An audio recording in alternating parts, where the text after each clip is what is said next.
Եվրոպական միությունը նախատեսում է մինչև 100 միլիարդ եվրոյի լրացուցիչ տուրքեր սահմանել ամերիկյան ապրանքների վրա ու այս ամենը ի պատասխան Թրամփի նոր մաքսային քաղաքականությանը։ Նշեմ նաև, որ այս տուրքերը կսահմանվեն միայն այն դեպքում, երբ ԵՄ-ԱՄՆ առևտրային բանակցությունները որևէ հստակ արդյունք չտան։ Տուրքերը հիմնականում կուղղվեն այն նահանգներից եկող արտադրանքի դեմ, որոնք սերտորեն կապված են Վաշինգտոնի ներկայիս ղեկավարության հետ։ Օրինակ, քննարկվում է Լուիզիանայից արտահանվող սոյայի նկատմամբ տուրք սահմանելու տարբերակը։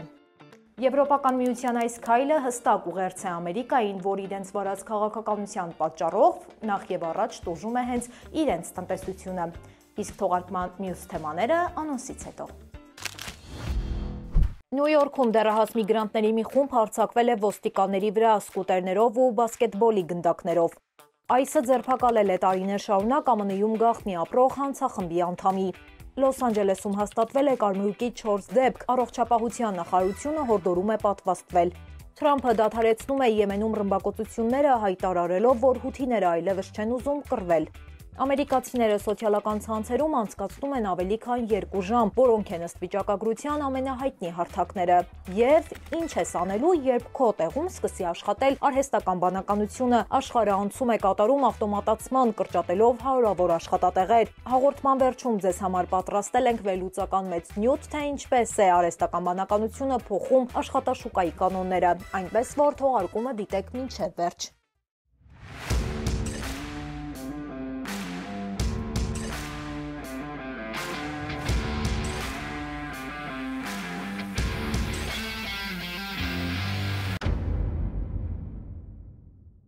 Բարև ձեզ, դուք դիտում եք Glendale Newsroom-ի հերթական թողարկումը, ես Լենա Կարապետյանն եմ, ու մեր թիմի հետ ձեզ եմ ներկայացնում Ամերիկայում կատարվող քաղաքական ու հասարակական կարևոր նորությունները։ Կոմենտներում գրեք, որտեղից եք հետևում մեզ։ Ամերիկայում հերթական հանցավոր խմբի անդամն է ձերբակալվել։ Այսը Մերիլենդում է ձերբակալել տղամարդուն։ Նշեմ նաև, որ տղամարդը մուտք է գործել նահանգներ 2025 թվականին, մեկ անգամ արտաքսվել է, հետո կրկին վերադարձել նահանգներ։ Թրամփի վարչակազմի առաջին 100 օրվա ընթացքում այսը 66,000 մարդու ձերբակալել է, 65,000 մարդու էլ արտաքսել։ 2200-ը հանցախմբերի անդամներ են եղել։ Շատերը հիմա Սալվադորի բարձր անվտանգության բանտերում են, ինչի իրավական հետևանքները շարունակում է քննադատությունների առարկա մնալ։ Նյու Յորքի Times Square-ում 2 ոստիկանների վրա հարձակվել են մի խումբ միգրանտ դեռահասներ, որոնք ըստ իրավապահների կապ ունեն վենեսուելական խմբավորումների հետ։ Նրանք հարձակման ժամանակ օգտագործել են սկուտերներ, բասկետբոլի գնդակներ եւ այլ առարկաներ որպես զենք։ 5 անձ արդեն ձերբակալվել է, նրանցից մեկը նախկինում եւս եղել է ոստիկանության ուշադրության կենտրոնում կողոպուտների համար։ Նյու Յորքի քաղաքապետը հայտարարել է, որ հանցագործություն կատարած անձինք կորցրել են ԱՄՆ-ում մնալու իրավունքը։ Նոր կառավարության վարած քաղաքականության պատճառով ԱՄՆ վիզաների ստացումը բավականին դժվար է։ Ոմանց համար մերժվելը բախտի գործոն է, բայց մեր գործընկերները բազմիցս են ապացուցել, որ լավ պատրաստված լինելու դեպքում բախտը երկրորդական է։ Smart Assist-ի մասնագետները արդեն օգնում են հարավոր ուսանողների, գործարարների եւ Հայաստանի քաղաքացիների ընտրելու վիզայի ճիշտ տեսակը, ստանալու հրավերներ ԱՄՆ-ից, կատարել անհրաժեշտ ամրագրումներ եւ նախապատրաստվել դեսպանատան հարցազրույցին։ Թիմը քայլ առ քայլ ուղղորդում է դիմորդներին, ապահովելով անհատական մոտեցում։ Նշեմ, որ առաջին խորհրդատվությունն անվճար է։ Պարզապես պետք է անցնել թողարկման տակ տեղադրված հղումով, որը կգտնեք մեկնաբանությունների բաժնում, եւ Smart Assist-ի թիմը կապ կհաստատի ձեզ հետ։ Կարմրուկը արդեն հասել է Լոս Անջելես, հաստատվել է հիվանդության 4 դեպք։ Նշեմ, որ հիվանդը եկել է արտասահմանից։ Հիմա մասնագետները փորձում են հնարավոր կոնտակտային անձանց գտնել ու մեկուսացնել։ Առողջապահության նախարարությունը զգուշացնում է, որ կարմրուկի դեպքերը ԱՄՆ-ում աճում են, ուստի ամառային արձակուրդներից առաջ պատվաստվելը կարևոր է։ Կարմրուկը օդակաթիլային վարակ է, որը կարող է տարածվել դեռ մինչև ախտորոշումների հայտ գալը եւ վտանգավոր է հատկապես երեխաների եւ թույլ իմունիտետով մարդկանց համար։ Առաջին ախտանիշներն են բարձր ջերմություն, հազ, քթահոսություն, կարմրած աչքեր եւ ընդհանուր թուլություն, իսկ մի քանի օր անց մարմնի վրա հայտնվում են կարմիր ցաներ։ Լոս Անջելեսի առողջապահության վարչությունը տեղեկացնում է, որ քաղաքի տարբեր հատվածներում տեղադրվել են 51 նոր ինքնասպասարկող սարքեր, որոնք անվճար տրամադրում են թմրանյութի թեստեր, գերդոզավորման դեմ դեղամիջոցներ եւ կորոնավիրուսի թեստեր։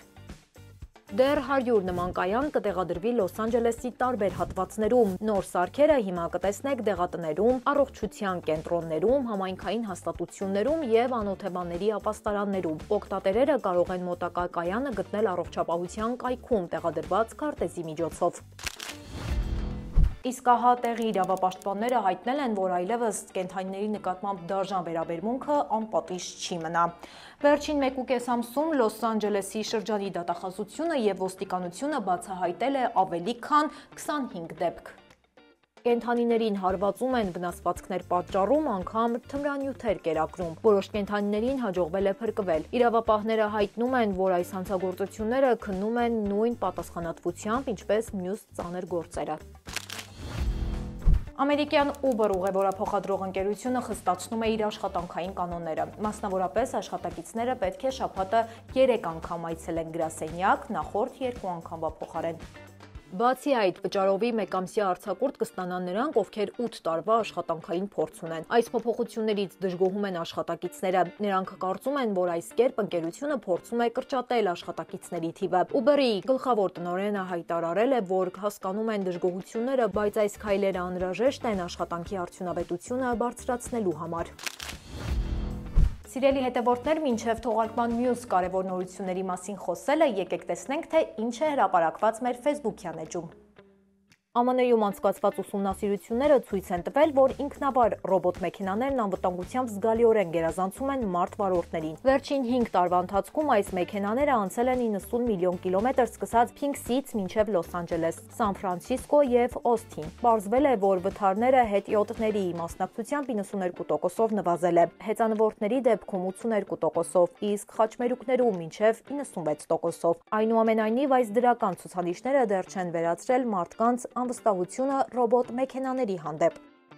TikTok-ի ալգորիթմը ձևավորված է այնպես, որ կախվածություն է առաջացնում դեռահասների մոտ անընդհատ ցուցադրելով նյութեր, որոնք կապված են դեպրեսիայի, ինքնավնասման, սննդային խանգարումների եւ թմրամիջոցների օգտագործման հետ։ Ալաբամա նահանգի գլխավոր դատախազը TikTok-ին դատի է տվել, մեղադրելով, որ ընկերությունը ոչ միայն վտանգավոր բովանդակություն է տարածում, այլ նաեւ կարող է փոխանցել օգտատերերի անձնական տվյալները Չինաստանի կառավարությանը։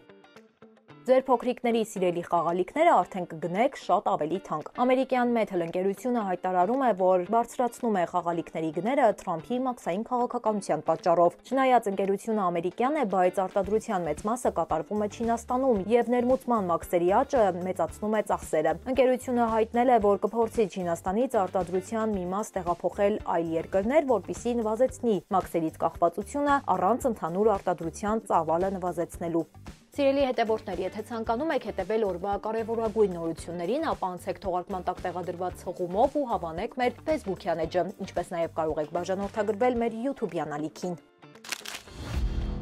Եվ այսպես նախագահ Թրամփը հայտարարել է, որ դադարեցնում է հութիների դեմ հարձակումը։ Նա ասել է, որ հութիները հայտարարել են, որ իրենք այլևս չեն հարձակվի ամերիկյան առևտրային նավերի վրա։ Նրանք պարզապես ասել են, որ այլևս չեն ուզում կռվել։ Մենք հարգում ենք այդ դիրքորոշումը եւ դադարեցնում ենք ռմբակոծությունները։ Հութիները խոստացել են չհարձակվել նավերի վրա։ Վերջին ամիսներին ԱՄՆ-ն ակտիվ ռազմական գործողություններ էր իրականացնում հութիների դեմ՝ ի պատասխան Կարմիր եւ Արաբական ծովերում իրականացված հարձակումների։ ԱՄՆ խոշոր Newark Liberty միջազգային օդանավակայանից չեղարկվել է շուրջ 35 չվերթ, նպատակն է կայունացնել լարված վիճակը։ Նշեմ, որ մեկ շաբաթ շարունակ արձանագրվում են զանգվածային ուշացումներ եւ թռիչքի չեղարկումներ։ Խնդիրների պատճառը վերահսկիչների պակասն է, հին սարքավորումները եւ թռիչքուղու վերանորոգումը։ Մի քանի օր առաջ էլ տեղի էր ունեցել լուրջ տեխնիկական խափանում։ 1.5 րոպեով կապը կորել է մոտեցող ինքնաթիռի հետ եւ դրանք մնացել են առանց վերահսկման։ Կապի եւ ռադարային համակարգերի անսարքությունը վտանգել է թռիչքների անվտանգությունը, ստիպելով պատասխանատուներին վերանայել թռիչքների գրաֆիկը։ Սա արդեն երրորդ նման խափանումն է վերջին 8 ամսում։ Ինչ են ամերիկացիները փնտրում իրենց հեռախոսներում օրական 2 ժամ անցկացնելով սոցիալական հարթակներում։ Ձեզ համար պատրաստել ենք հետաքրքիր մի վիճակագրություն, որտեղ ներկայացնում ենք, թե նահանգներում որ սոցիալական ցանցն է ավելի ակտիվ, որին են նախապատվություն տալիս ամերիկացիները, ինչ են փնտրում եւ թե ինչպես են սոցիալական հարթակները ազդում առօրյայի եւ բիզնեսի վրա։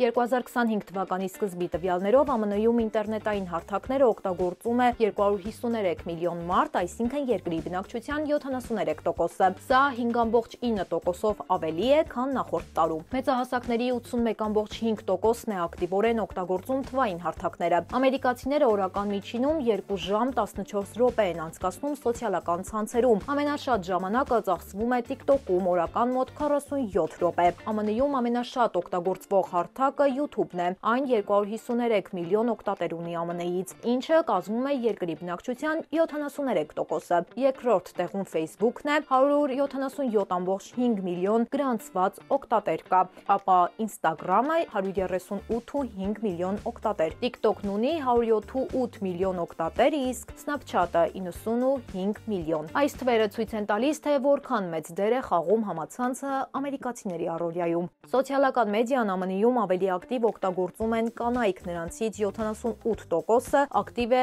առցանց հարթակներում, մինչդեռ տղամարդկանց շրջանում այս ցուցանիշը 66% է։ Տարիքային առումով ամենաակտիվ օգտատերերը 18-ից 29 տարեկաններն են, նրանցից 84%-ը օգտվում է օնլայն հարթակներից։ 30-ից 49 տարեկանների շրջանում այս թիվը կազմում է 81%, 50-ից 64 տարեկանների մոտ 73, իսկ 65-ից բարձր տարիք ունեցողներից ընդամենը 45%-ն է ակտիվ այս հարթակներում։ Այս տվյալները ցույց են տալիս, որ վիրտուալ մեդիան հատկապես տարածված է երիտասարդների եւ միջին տարիքի խմբերի մոտ։ Նահանգներում ապրող հայ համայնքի համար սոցիալական մեդիան ոչ միայն շփման, այլ նաև մշակույթը պահելու միջոց է։ Այ օրինակ Facebook-ի միջոցով մարդիկ ինչ-որ ծրագրերի մասին են միմյանց տեղեկացնում, իսկ Instagram-ը ծառայում է սեփական բիզնեսի առաջխաղացման համար։ Նշեմ նաև, որ YouTube-ն էլ արժեքավոր է նրանով, որ այստեղ ներբեռնվում են տեսանյութեր, հայկական երգեր, պարեր, եկեղեցական արարողություններ ու կրթական ծրագրեր։ Այս հարթակները կարևոր դեր են խաղում ոչ միայն առցանց ներկայությունն ապահովելու, այլև սերունդների մեջ կապի պահպանման ու հայապահպանման գործում։ Խորհրդային կոսմոս տիեզերանավը վերադառնում է երկիր 50 տարուց ավելի ուղեծրում մնալուց հետո։ Սա հազվագյուտ դեպք է տիեզերագնացության մեջ։ Տեխնիկական խափանման պատճառով սարքը բաժանվել է 4 մասի, որոնցից 2-ն արդեն այրվել են, իսկ մնացած մասերը դեռ երկրի շուրջ են եւ առաջիկա մի քանի օրերի ընթացքում կընկնեն ներքև։ Եթե դրա որոշ մասեր էլ չայրվեն մթնոլորտում, կարող են ընկնել բնակելի տարածքներում, վնասել տներ, մեքենաներ կամ հենց մարդկանց վրա ընկնել։ Բացի դա, հնարավոր է սարքում մնացած հին նյութերը վնասակար լինեն միջավայրի համար։ Ամեն դեպքում մասնագետները շարունակում են հետևել իրավիճակին։ Թրամփի անունով թողարկված կրիպտոմոնետան հայտնվել է ուշադրության կենտրոնում։ Շատ ներդրողներ հսկայական գումարներ են շահել, շատերն էլ տուժել են։ Եվ այսպես, մոտ 2 միլիոն մարդ գնել է այս մոնետան, սակայն ավելի քան 760,000-ը կորցրել են իրենց ներդրումների մեծ մասը։ Միայն 58 օգտատեր են ստացել ավելի քան 10 միլիոն դոլարի շահույթ, միասին վաստակելով շուրջ 1,1 միլիարդ դոլար։ Ներդրողները ասում են, որ մոնետան հատուկ ծրագրավորված է այնպես, որ գործարքների ժամանակ մի մասն ավտոմատ գնա ներսի խոշոր դրամապանակներին։ Մոնետայի նկատմամբ հետաքրքրությունը մեծացավ, երբ հայտարարեցին, որ խոշոր ներդրողները կընտրեն Թրամփի հետ, բայց այդ խոստումները ավելի շատ հարցեր են առաջացրել, թե արդյոք նախագիծը արդար է ու թափանցիկ։ Աշխարհում ավելի քան 52,000 IT մասնագետներ կորցրել են իրենց աշխատանքը։ Խոսքը ոչ միայն սկսնակների, այլ նաև փորձառուների մասին է։ Եկեք միասին հասկանանք, թե որն է պատճառը ու ինչ խնդիրներ ունի IT ոլորտը։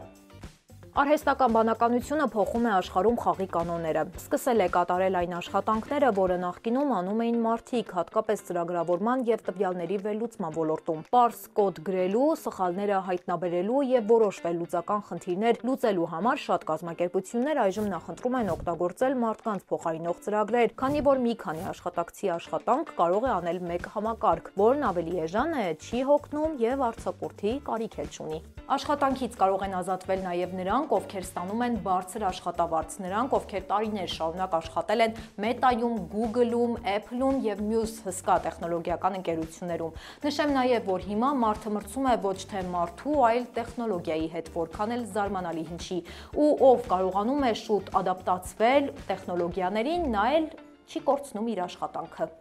Արհեստական բանականության զարգացումը ազդում է ոչ միայն ծրագրավորողների, այլև շատ այլ մասնագիտությունների վրա։ Վերջին 2 տարիների ընթացքում նման ճշմարտակ են հայտնվել նաև գրաֆիկական դիզայներները, վերլուծաբանները, ֆինանսական խորհրդատուները եւ ուրիշներ։ Տեխնոլոգիաներն արդեն կարողանում են անել այնպիսի գործեր, որոնք նախկինում միայն ստեղծագործող մարդիկ կարող էին անել։ Տեխնոլոգիաները սկսել են փոխել նաև ստեղծագործական մասնագիտությունների ապագան։ Շատ ընկերություններ սկսել են նախապատվություն տալ գեներատիվ արհեստական բանականությանը, որը միաժամանակ կարող է գրել հոդվածներ, ձևավորել գովազդային պաստառներ ու նույնիսկ ստեղծել տեսանյութեր, այնպես որ մեկից ավելի աշխատակից պահելու միտք չկա։